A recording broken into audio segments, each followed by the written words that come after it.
할렐루야. 3월 마지막 제주 주일 말씀을 여러분과 함께 영상으로 나누겠습니다. 오늘은 요나서 말씀과 또 누가복음 15장 11절에서 32절까지 있는 탕자의 비유라고 소위 말하는 잃어버린 두 아들의 이야기에 대해서 함께 살펴보십시다. 요나서에서 요나는 하나님의 백성이죠. 그리고 또 사명자입니다. 선지자이고, 그런데 이 요나의 특징은 뭐냐면 자기 옳음과 의로움의 기준, 자기 선함의 기준을 가지고 살아가는 사람이죠. 그에 반해서 니느웨 사람들은 하나님과 상관없이 자기 마음껏 또 자기들의 어떤 힘과 권력과 자기들의 만족에 대해서 마음껏 살아가는 사람들입니다. 그런데 니느웨 사람들이 나중에 어떻게 됩니까? 요나가 전한 그 말씀을 듣고서 놀랍게 돌이키죠. 그리고 하나님께 용서를 구하고 그리고 용서를 받습니다. 요나는 하나님 안에 있는 사람이고 하나님의 말씀을 듣는 사람이고 그 말씀을 지켜 행하는 사람이죠. 그리고 하나님의 그 의의 기준에 부합하기 위해서 노력했던 사람입니다. 그런데 니느웨 사람들은 악함을 일삼고 다른 나라들을 괴롭히고 정복하고 죽이고, 그래서 그 악함이 극에 달했기 때문에 마침내 심판받을 수밖에 없었지만 놀랍게 용서를 받고 돌이키게 되고 하나님의 은혜를 얻게 되는 그런 사람들이었죠. 이 모습이 신약성경에 예수님의 비유 속에 등장하는 잃어버린 두 아들과 연결되어 있는 것이죠. 한 사람에게 두 아들이 있었는데 첫째 아들은 아버지의 말씀을 참 잘 순종하죠. 그래서 오늘 누가복음 15장에 보니까 아버지의 명령을, 아버지의 말씀을 거역한 적이 없는 그런 아들이에요. 열심히고 누가 봐도 착한 아들, 누가 봐도 선한 아들이죠. 그리고 누가 봐도 항상 옳은 아들입니다. 그에 반해서 둘째 아들은 어떻습니까? 둘째 아들은 아버지의 유산을 달라 해서 그걸 가지고 먼 타국으로 가서 허랑방탕하고 그걸 다 소모해버리죠. 아버지를 떠나버리는 것입니다. 아버지와의 관계의 단절을 선언하고 아버지를 죽은 자 취급해서 유산을 받아내서 나가버리는 아들이죠. 놀라운 반전이 있죠. 그런 그 둘째 아들, 망나니 같던 그 둘째 아들이 돌아온다는 것이죠. 자기의 잘못을 뉘우치고 아버지께로 돌아와요. 그리고 아버지의 그 무한한 용서와 사랑을 받고 용납하심을 받고 여전히 아버지의 사랑받는 그 둘째 아들의 지위를 얻게 되는 것이죠. 아무것 한 일이 없지만 오히려 아버지에게 해를 끼치고 아버지의 명예를 땅에 떨어뜨리고 아버지의 관계를 끊어버리고 나갔던 아들이지만 놀랍게 아버지는 그것을 회복시키시고 무한한 사랑으로 용서하는 거죠. 꼭 여러분 요나서의 누구와 같다고 여겨집니까? 니느웨 사람들과 같다고 여겨지죠. 하나님을 떠나서 자기들 마음껏 힘과 쾌락을 누리고 다른 사람들을 정복해 가면서 그들의 유익을 탐하고 즐겼지만, 그러나 요나 선지자가 외쳤던 그 한마디를 듣고 결국 아버지 앞에 하나님께 돌아와서 용서를 받고 멸망에서 구원을 받는 이 둘째 아들과 같은 모습을 보여주는 것이죠. 그런데 예수님이 이야기 속에서 나온 첫째 아들은 어떻습니까? 자기의 선함과 항상 옳음을 가지고 살아가는 아들이, 아버지가 시킨 것은 어떠한 것도 어기지 않는 그런 아들이죠. 여러분, 첫째 아들과 둘째 아들의 공통점이 있어요. 둘째 아들이 집을 나간 이유는 무엇입니까? 행복을 찾기 위해서죠. 만족을 찾기 위해서요. 첫째 아들이 그러면 집안에서 아버지의 말씀을 그렇게 순종하고 그 모든 명령을 다 지켜 행하면서 그의 선함의 기준과 의로움의 기준과 옳음의 기준, 윤리도덕적인 그런 흠없는 기준을 가지고 그렇게 애쓰며 살아갔던 그 이유는 무엇입니까? 첫째 아들도 행복과 만족을 추구하면서 살아갔다는 거죠. 추구하는 건 똑같은데 삶의 방식이 다른 거예요. 둘째 아들은 밖으로 나가서 자기 마음껏 하는 삶의 방식을 취했지만 첫째 아들은 아버지 곁에서 아버지가 명한 일들을 묵묵히 수행하면서 어떤 것도 하나도 어기지 않으면서 살아가는 그런 사람이었던 것이죠. 그런데 어느 날 둘째 아들이 거짓골이 되어서 돌아옵니다. 그런데 아버지는 그 둘째 아들을 무조건적인 사랑과 용납함으로 받아들여요. 심지어 둘째 아들이 아버지 제가 잘못했습니다. 말할 기회조차 주지 않고 둘째 아들을 감싸 안고 그를 용서하고 그에게 가락지를 끼우고 좋은 의복을 다시 입히고 우리가 잔치하자 이렇게 하면서 둘째 아들을 기쁘게 맞아들이는 것이죠. 그런데 바로 그날 그러니까 니언니언 넘어갈 때 그때 누가 나옵니까? 첫째 아들이 들녘에서 돌아와요. 그날도 몸이 부서져라 아버지가 말씀하는 것을 그것보다 더 많이 힘써서 일하고 그렇게 지친 몸으로 돌아오는데 집안에서 왁자지껄 떠드는 소리가 나는 거죠. 이유를 물어보니까 그 망나니 같던 둘째 아들이 돌아왔다는 거예요. 돌아왔는데 아버지가 내치지 않고 그 아들을 다시 맞아들이고 용서하고 잔치를 벌이고 있다는 거죠. 첫째 아들은 이게 이해가 되지 않아요. 용납이 되지 않아요. 여러분 첫째 아들의 삶은 어떤 삶을 대변하냐면 선함, 착한 삶, 선한 삶, 어느 한 곳에서도 흠없는 삶을 유지하면서 그것을 통해서 자기의 의로움을 가지고 그 의로움의 기준에 맞춰서 행복을 추구하고 만족을 추구하는 거예요. 그래서 나중에 아버지가 돌아가실 때 이 가문을 이어받을 때 그 유산을 이어받을 때 어느 누구로부터도 단 한 번의 손가락질도 용납되지 않도록 단 하나의 흠도 없는 사람으로서 아버지의 재산을 물려받고 그 가업을 물려받고 그 유산을 그 가문을 물려받는 장자로서 첫째 아들로서의 삶을 살아가고자 했던 사람인 거죠.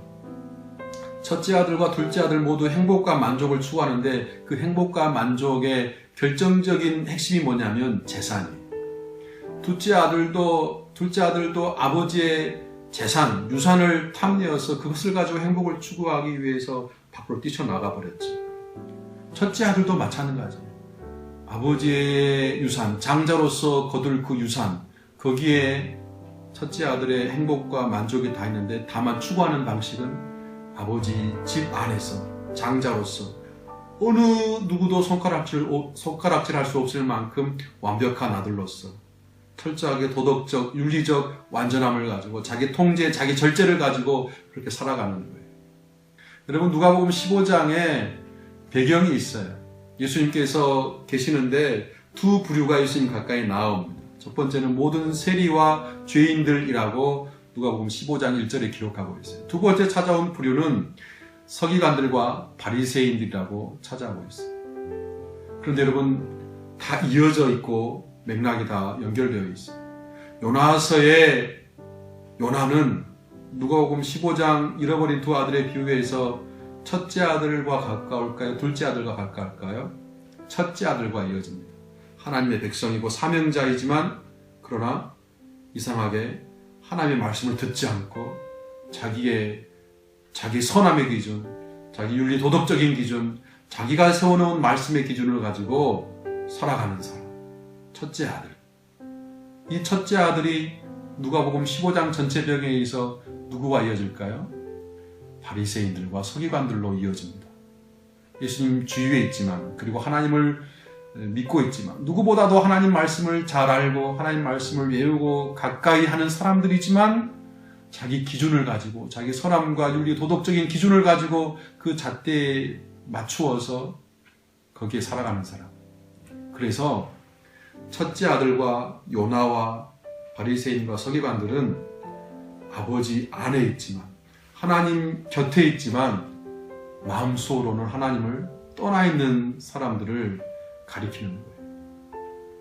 니느웨 사람들, 망나니 짓하고 악한 짓을 일삼았지만 그러나 회개하고 돌아온 이 사람들, 그리고 예수님 주변의 모든 세리들과 죄인들, 자기들이 악행을 저지른 줄 알고 자기들의 죄를 고백하고 하나님 곁에 돌아와서 예수님의 그 말씀을 즐거워하고 기뻐하고 그 말씀 듣는 것을 너무나 감사하게 여기는 이 사람들은 그래서 둘째 아들과 연결되어 있어.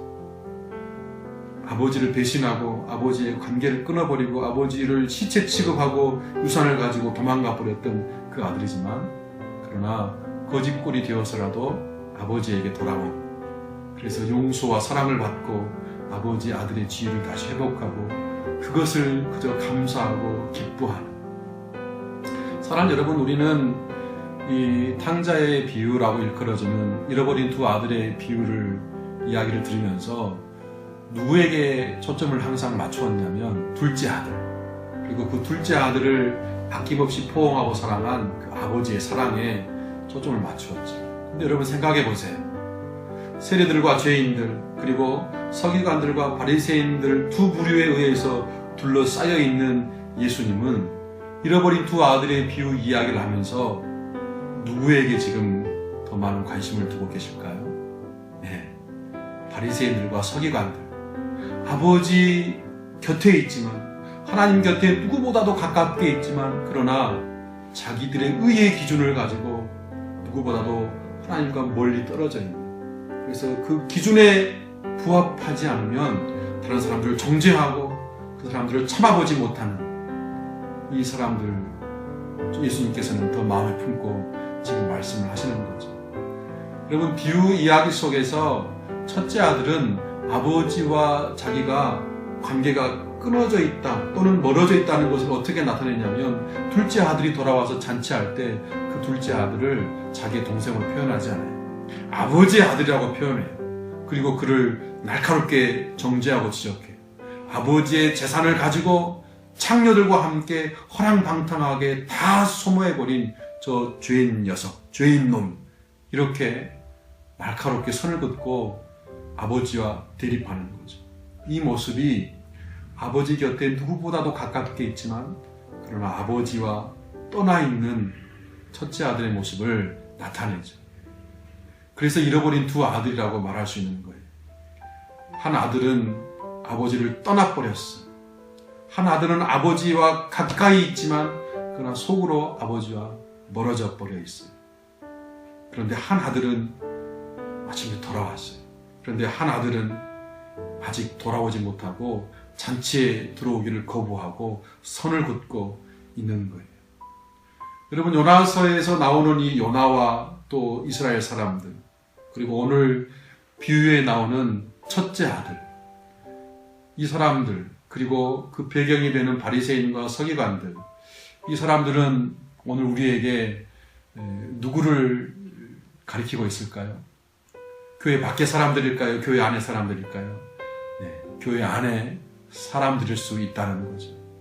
누구보다도 예배에 가깝고 누구보다도 하나님을 찾고 있지만, 그리고 하나님을 살아간다고 하지만, 말은 그렇게 하지만 이상하게 하나님과 멀어져 있고 하나님과 떠나 있는, 그래서 자기 의의 기준, 자기 믿음의 기준, 자기 선함의 기준을 가지고 누구보다도 열심히 살아가지만 그러나 어느새 하나님의 관계가 멀어져 있는 오늘 우리의 모습을 대변하고 있을 수 있다는 것이죠. 사랑하는 여러분, 그런 아들을 향하여서 아버지는 잔치에 들어오라고 계속해서 말씀을 하고 있습니다. 오늘 우리가 살펴봐야 될 부분이 바로 이것이죠. 오늘 이 말씀을 통해서 내가 정말 아버지와 가까이 있는가, 그리고 그 가까이 있을 뿐만 아니라 아버지와 정말 친밀한가. 오늘 내가 선함을 가지고 열심히 살아가요. 오늘 내가 의로움을 가지고 열심히 살아가요. 오늘 내가 말씀에 순종하기 위해서 예를 써요. 그런데 그것이 아버지를 사랑하기 때문인가? 아니면 그렇게 해야만 내가 은혜를 받고 믿음에 대한 합당한 보상을 받는다고 여기기 때문인가? 첫째 아들을 통해서 우리를 돌아보게 만드는 것이죠.